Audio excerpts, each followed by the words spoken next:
সহজ রান্না চ্যানেলে তোমাদের সবাইকে স্বাগত জানাই। আশা করি তোমরা সবাই ভালো আছো।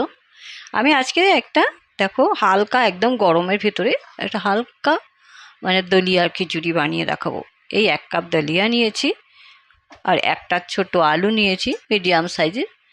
আর এই দিয়েই আমি তোমাদেরকে একটা খুব মশলা টশলা কিছু হবে না, নিরামিষ। হ্যাঁ, নিরামিষ আমি একটা দলিয়া করে দেখাচ্ছি। আমি একটা গ্যাসে কুকার বসিয়েছি। কুকারে দেখো একটু 2 চামচ আমি ঘি দিয়ে দিচ্ছি। হ্যাঁ, ঘি দিয়ে দিলাম। এর সাথে একটু সর্ষের তেলও দিয়ে দিচ্ছি, অল্প করে, খুব অল্প, 2 চামচ দিয়ে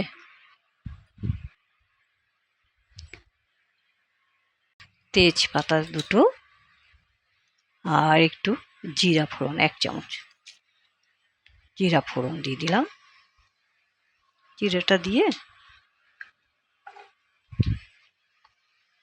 জিরাটা একটু ভাজা ভাজা হয়ে গেলে তারপরে আমি দেখো এই আলুটা দিয়ে দিচ্ছি। আলুটা একটু ভেজে নেবো এর ভিতরেই।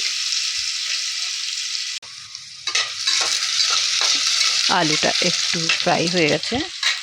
এবার এই দলিয়াটা দিয়ে দিচ্ছি। 1 কাপ 1 বাটি দলিয়া দিয়ে দিলাম।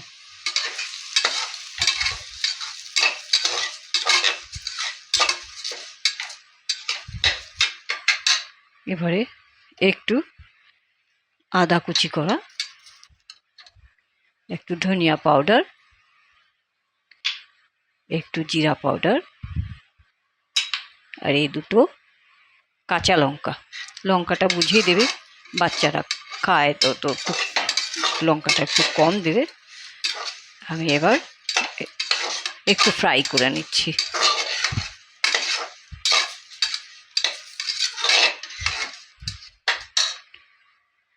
এবারে একটু হলদি পাউডার দিয়ে দেবো।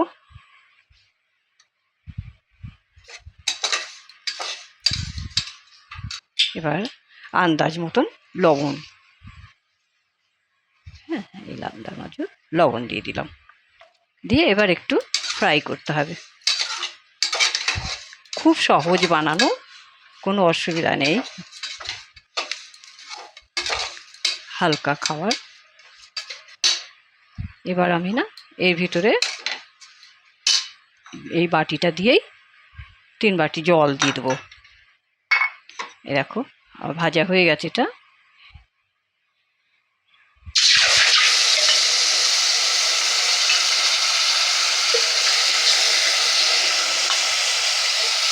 তিন বাটি জল দিয়ে দিলাম।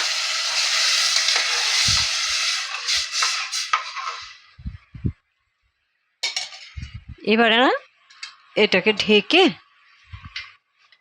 4টে সিটি লাগিয়ে নেবো। খুব স্লো আছে, স্লো টু মিডিয়াম, খুব স্লো টু মিডিয়ামে, হ্যাঁ একটু 4টে সিটি লাগিয়ে নেব। কুকারটা ছেড়ে গেছে, দেখো আমি কুকারটা ছাড়িয়ে দেখাচ্ছি। এই দেখো একদম হয়ে গেছে, ঝরঝরা হয়েছে একদম, দেখেছো একদম ঝরঝরা হয়েছে। এবারে এর ভিতরে একটু ধনিয়া পাতা দিয়ে দাও, হ্যাঁ, আর একটু গরম মশলা অল্প করে, আর একটু এই চিনি পাউডার দিলাম আমি, তোমরা আস্তেও দিতে পারো, কোনো অসুবিধা নেই। এইভাবে ভালো করে নাড়িয়ে ব্যাস তৈরি, খিচুড়িটা, দলিয়ার খিচুড়ি। এইভাবে একবার বানিয়ে তোমরা খেতে পারো, বাচ্চাদের খাওয়াতে পারো, সবাই খেতে পারে, বাচ্চা বড় সবাই খুব পছন্দ করবে আর খুশি হয়ে খাবে। কোনো মশলা নেই, কিছু নেই। দেখো এভাবে আমি একটা পাত্রে উঠিয়ে তোমাদের দেখাচ্ছি। দেখো আমি তোমাদেরকে একটা বাটিতে উঠিয়ে দেখাচ্ছি। কত সুন্দর দেখতে, যতটা সুন্দর খেতে অতটাই ভালো টেস্ট হয়। তা তোমরা বানিয়ে একবার খেয়ে দেখো, ভালো লাগে। একবার কমেন্ট করো, সবার সাথে শেয়ার করো, আর চ্যানেলটা সাবস্ক্রাইব করো। আবার একটা আমি নতুন রেসিপি নিয়ে তোমাদের কাছে আসবো। তোমরা ভালো থেকো। ধন্যবাদ।